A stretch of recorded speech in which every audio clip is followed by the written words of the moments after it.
Hello, so today I'm just going to be talking about my March favorites. So, any music that stood out, movies, books, clothes, just anything. So, first we're going to start with music. This month I really spent just finding a song I liked and then listening to it on repeat for hours. And honestly, that was the vibe.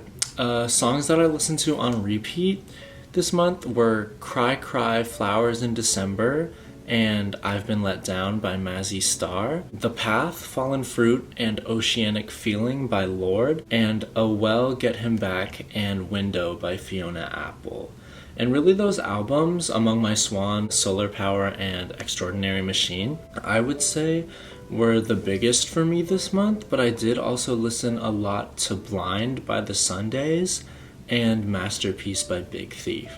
Oh, and for the past week, I've literally been listening to nothing but Eternal Sunshine, Brighter Days, and just Ariana Grande in general. Twilight Zone and Hampstead have been my go-tos ever since that was released.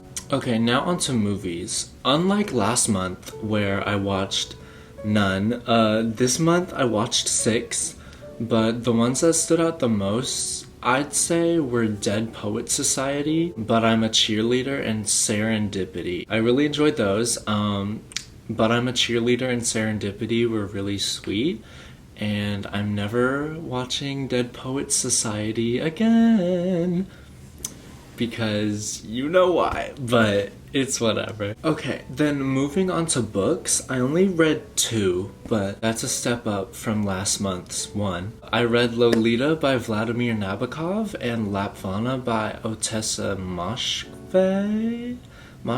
I don't know how to pronounce her last name, but I really love her books and her writing style. I've already read 2 of her other books. I read My Year of Rest and Relaxation and Death in Her Hands, and she writes in a way that's so easy for me to read and get through. Lolita was honestly kind of difficult for me to get through. One, because it's just an uncomfortable book to read, like it's very weird subject matter, but also just because it's older, so it's written in a more formal way, so that was hard to get used to, but it was still a good book in and of itself. Lapvana was really easy to get through, and the story was so captivating. I really liked it. It was more of a creepy story, which I don't normally read, but I was pleasantly surprised with this book. For fashion favorites, I don't really have anything that stood out to me. I didn't thrift anything new, so there's no like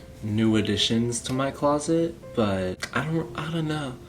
Makeup faves didn't really change from last month either, just my Clinique Black Honey and my Fenty Beauty Contour Stick.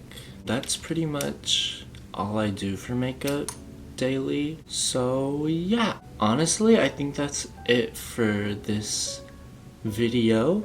So I hope you enjoyed watching and love you. Bye.